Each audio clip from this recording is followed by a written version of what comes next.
Hi, this is Milani Douglas from the National Museum of Women in the Arts, and welcome to another episode of the Curative Collective, where we're using the project Reclamation Remedies, Recipes, and Rituals to explore what's happening in our community. Yes, we're looking at food as art, but we also know that there are people that are working in the community at the intersection of art, food, and social justice. And today we are talking to Chef Nadine from one of my favorite organizations, Dreaming Out Loud. I mean, I could go on and on and on about what they do, but let's hear directly from Chef Nadine. Chef Nadine, tell everybody what you do and so they can get an idea of how amazing you all are and how people can be a part of it.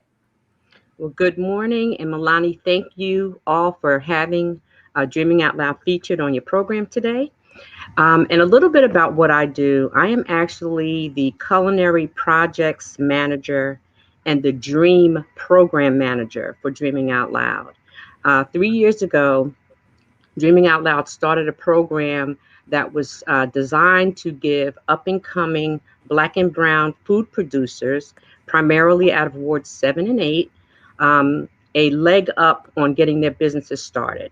And we felt it was very important to give them all of the business basics that they needed in terms of obtaining their business licenses, health insurance, food insurance, and all those type of things to get them going in the food scene in DC. So I came on board in 2019 to actually manage this program. So we've been giving gainful instruction to our food producers, as well as offering them income producing revenue streams in different projects throughout the city. Wow. So, this is it's such important work because I think a lot of times when we talk about urban farming or when we talk about making these businesses happen in the city, a lot of times Black and brown faces are not always included, even though when we look at the tradition of it, we know that our grandmothers and grandfathers worked the land and provided Yes. food for everyone. So I love to hear the fact that you all are intentional about connecting the dot for this generation. So give us an example of helping someone start their business in the city or start their business here in DC. What does that look like? Well, first of all, we're very, very intentional through our recruitment project process to find these producers. So we use local resources like the Informer. The Washington Informer has been an awesome resource for us to reach folks in the community in terms of recruiting. We visit ANC meetings to find out what's happening in certain wards, to find the clientele that we're looking for. And so through surveys, through newspaper, pamphlets, newsletters, we find these up and coming food producers.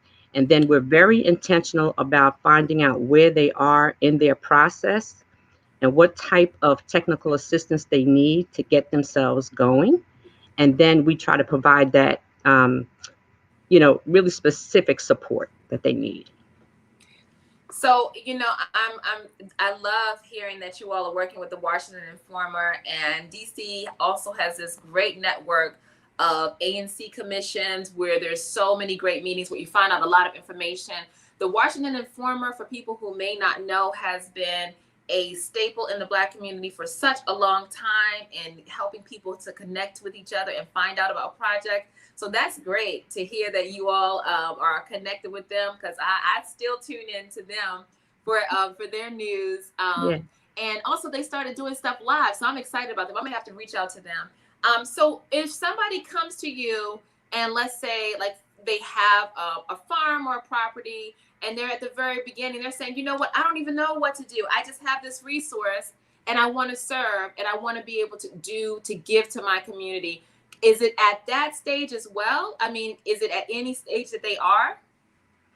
Well, one very unique aspect of Dreaming Out Loud is that we are a food ecosystem. And the ecosystem is derived of the business training portion. It is a part of our urban farm that's located at Kelly Miller in Northeast Washington, D.C. And then we also have a Black Farm CSA. So through those three entities, we have a very interesting synergy of bringing food producers into the network, giving them business training, and then exposing them to what a farm to table experience is all about. So we get them to the farm at Kelly Miller, we get their hands dirty so that they understand exactly what it means to call a concept farm to table. And our farm manager, Violet King, she is actually the guru behind the farm at Kelly Miller and all of the programming that we tie ourselves into. But the one interesting thing about Dreaming Out Loud, I don't think there's any other organization in the city that takes this approach to food education and food access. So, we work together as a team. I handle the more of the practical side of it. And then Violet and Zachary and the Food Hub team, they all bring that farm experience to our food producers to give them a real live experience. And can you talk about the ways that you all have transitioned in the time of COVID? Because I've been on the website and I've seen some other ways that you all are serving your audience that is just fantastic. Can you talk about some of that? Yes. Well, there's a saying that there's always opportunity in chaos.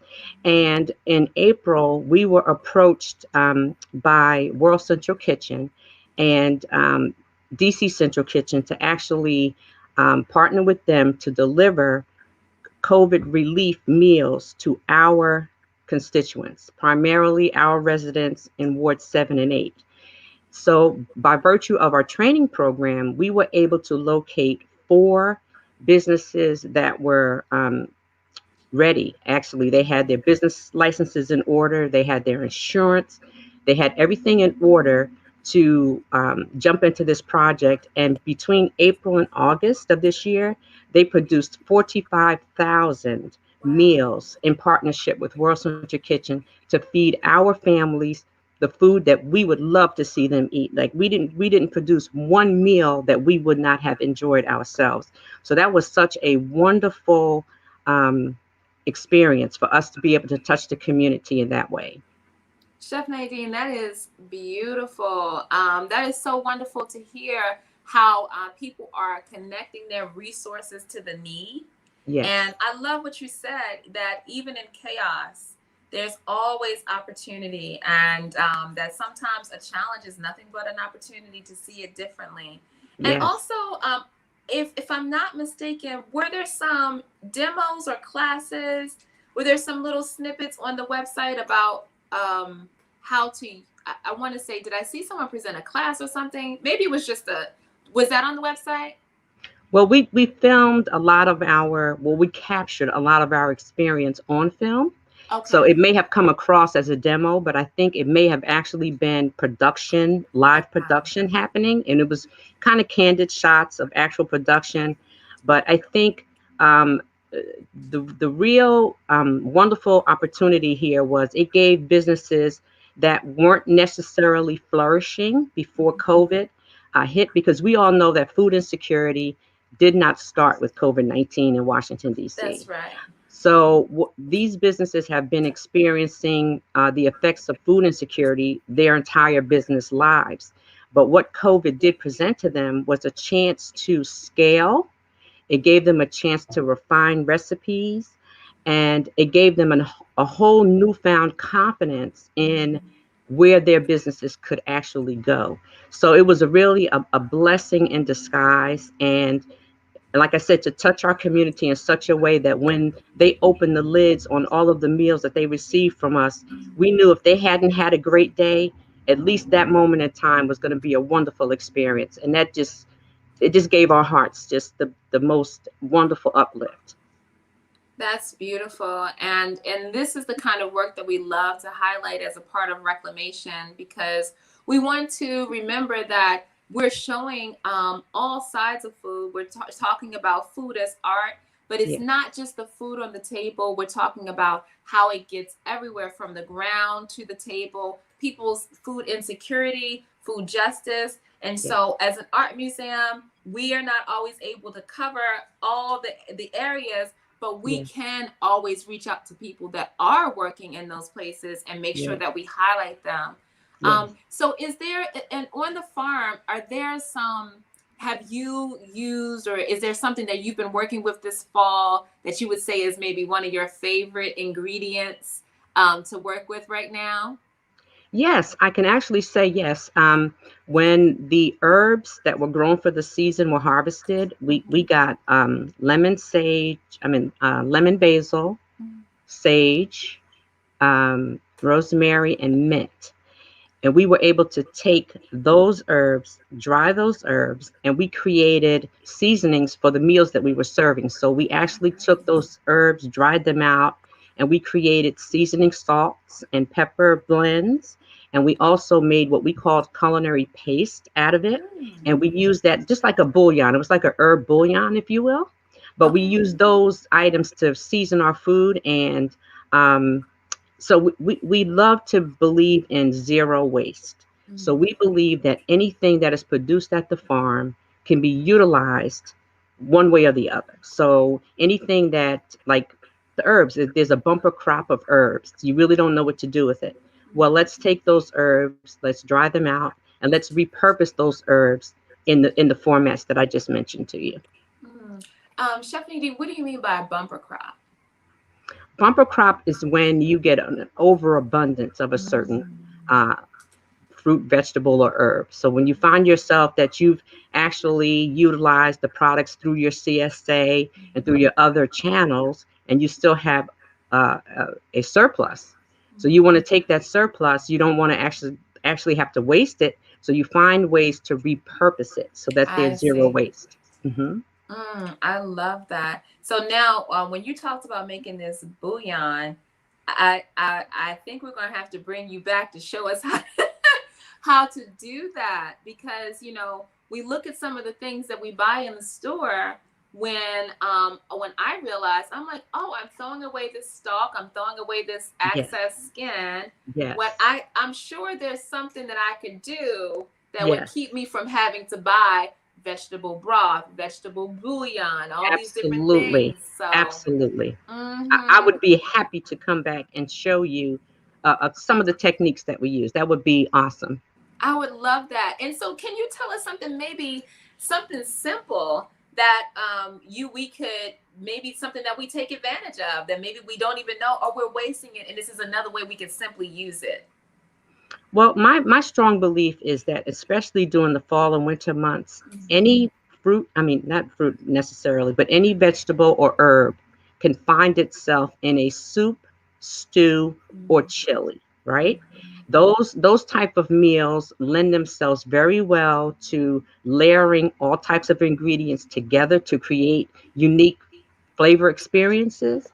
And so you can always take any, if you have, say you have zucchini, tomatoes, bell Mhm. pepper, onions, garlic, all of Mhm. those items can come together in a pot in a great stock, simmer down, add a little protein to it. You have a wonderful soup.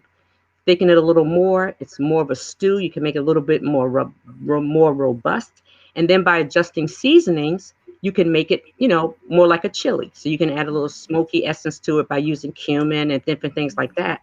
But any vegetable can find itself in a soup, stew, or chili. Well, I hope that you will also submit our project reclamation. We're collecting recipes and food memories. And Yes. so at reclamation.nimwa.org, if you have a recipe and this is for you or in our audience, it may sound simple to you. Like, you're saying, okay, well, this is just my stock recipe for, what I do with the food waste and my quote unquote waste. But Hmm. these are the things that people need. And so Yes. we want to make sure that when this project goes live on January 18th, that we're not only highlighting the artists that are doing amazing work as a part of the project. We know that the work that you're doing at home and that you're doing in your kitchen, Chef Nadine, is Yes. also art that gets to be elevated. So please make sure that when you give your recipe or your food memory, and even remedies as well, we want Yes. to see a picture. And if you can tie it to your family traditions, we would love Yes. to see that as well, because we know that this is a continuous intergenerational process of learning that we're all benefiting from. So I hope that you can, submit something as well, Chef Nadine. I would love that.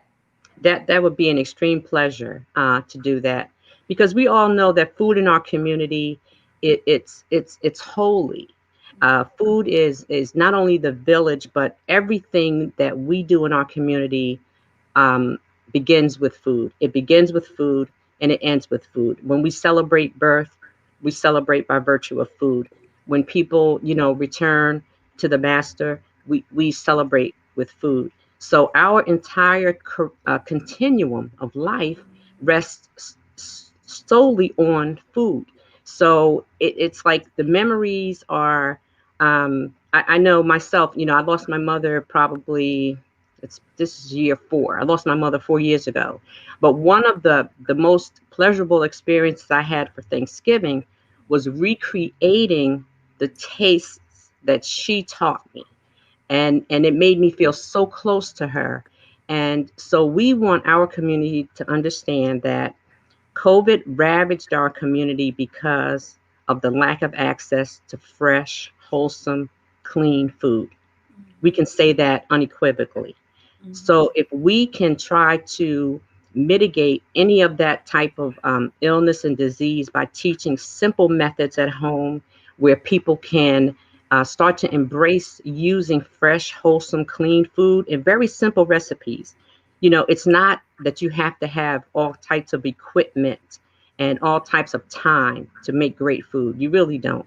The procedures and methods are very, very simple, and we want our community to actually start to embrace doing more and more at their home table and in their home kitchen. So I would love to come back and, just illustrate how simple some of these concepts really are. I'm glad that you brought up the simplicity, and this is one reason in choosing the artist for reclamation that we only have like 2 artists. They're 9 artists totally, and only 2 of them work as chefs, right? Hmm. Hmm. And but I think it's so important to show that everyone has accessibility to this art, and that there's some relationship that we have with it. And even if sometimes the relationship is one of struggle, that's one that everybody else needs to know about. And so the Yes, art of how we address these problems, absolutely. gets to be at the table as well. And also, I don't know I can't think of any social movement that has not, in some way, shape, form, or fashion, started from 2 people coming together or a group of people coming together with something to eat and something to drink. And Yeah, so much social change has happened at the kitchen table. yes, So we get to celebrate it. absolutely, absolutely. And it's very important to start to reinstill the importance of that kitchen table element in our community, because the kitchen table is not just the place where we prepare, it's the place where we share, it's the place where we find out how was your day, the conversations that ensue, the family lessons that are taught, the family legacies that are taught. So, and culinary art, it is an art. It's an applied science. And most people think of culinary art as being very glamorous and ritzy and ditzy and all of that. But the art to me is actually when families come together and weave these memories in that kitchen space. I mean, to me, that's the true art of it. And that's what I try to instill. And that I want that to be my legacy, to leave those type of mentalities in people, to understand that culinary art is not just the art of making crafty, beautiful dishes. It's creating the stories behind it. Hmm. Yes, I love that. The using what we have to connect each other and to improve each other is so important, and how we do that and how food is often a part of that story is an art inside of itself. So it's an honor to be able to have a project that we're working on that Hmm. allows us to have these conversations with people like you that are Hmm. working so hard in the community to connect the dots.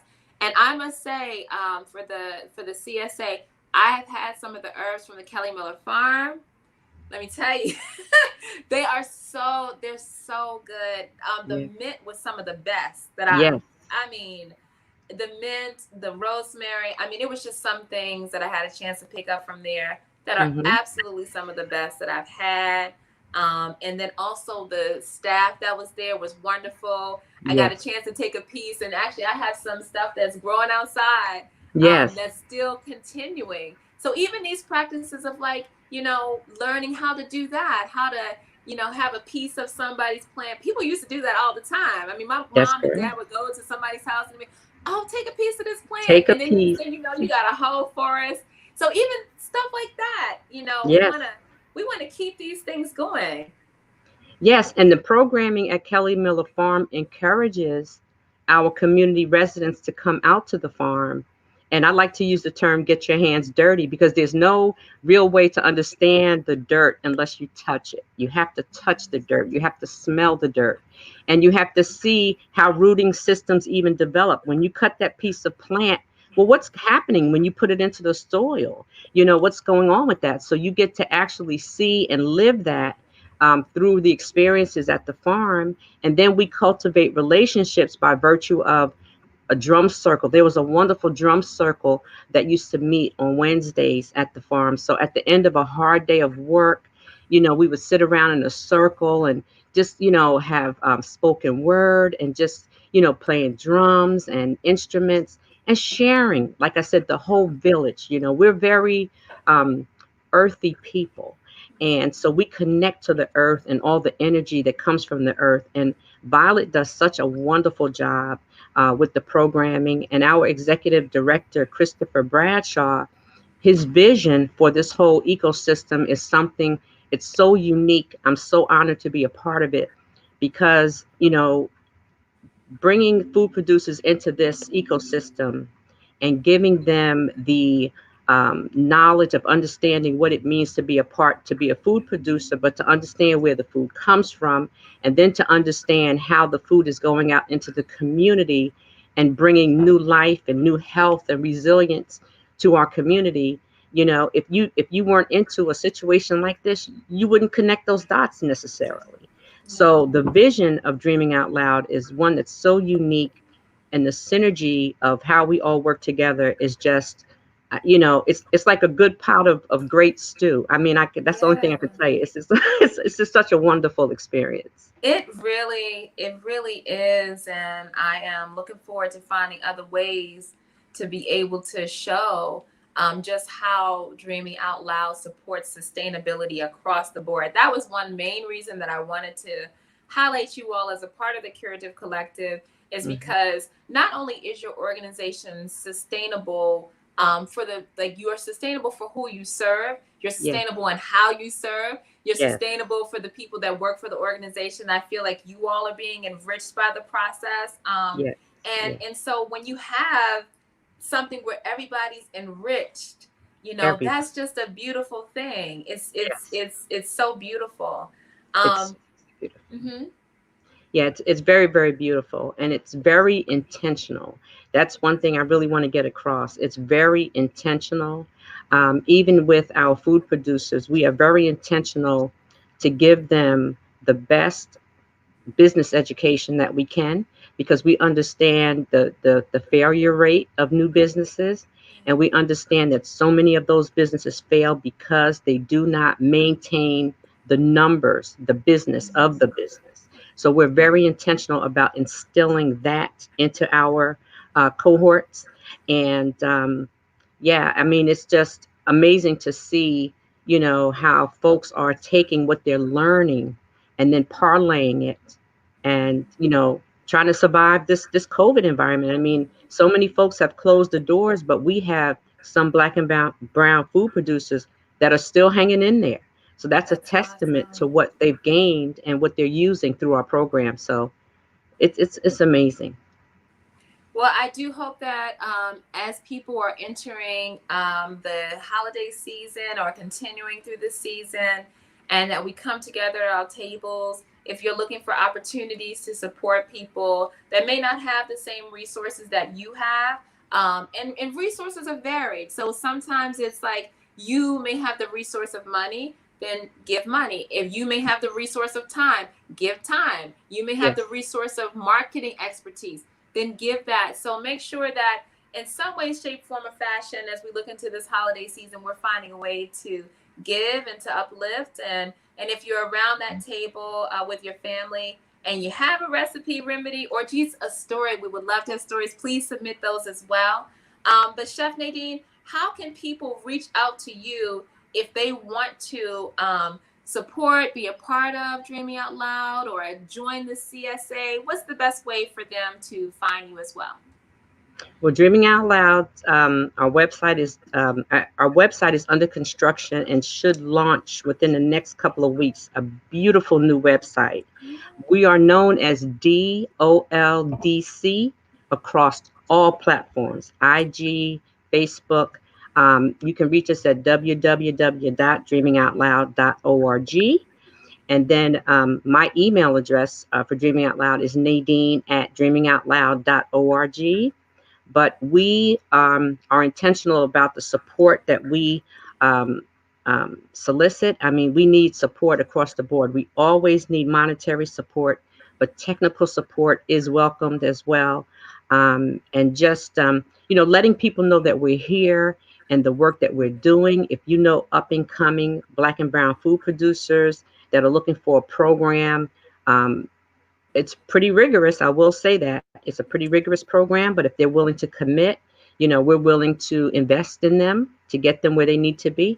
So I would say DOLDC, all platforms, www.dreamingoutloud.org, and my email, nadine@dreamingoutloud.org.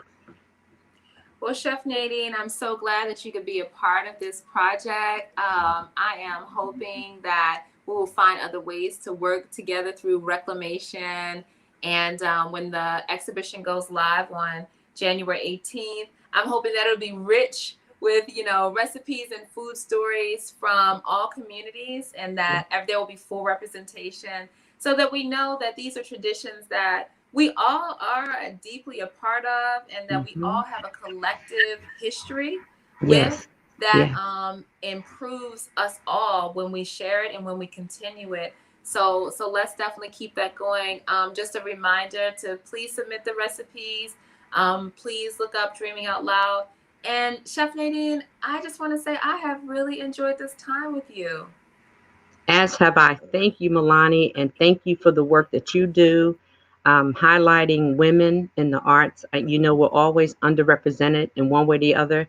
And one very interesting point I will say, the 4 businesses that we actually used for the World Central Kitchen project happen to be all Black female-owned businesses. So wow. That was an amazing, yes. That's awesome, because, we had our conversation at the beginning of the year that was talking about inequities in the food profession when it comes to women, but definitely women of color and definitely Black women. Yes. And so to hear that you all are doing something to change that narrative is just a beautiful thing. And we're happy to hear it. It just keeps getting better. The more you hear about Dreaming Out Loud, it just gets better and better. Yeah. So we're hoping to continue to hear more from you.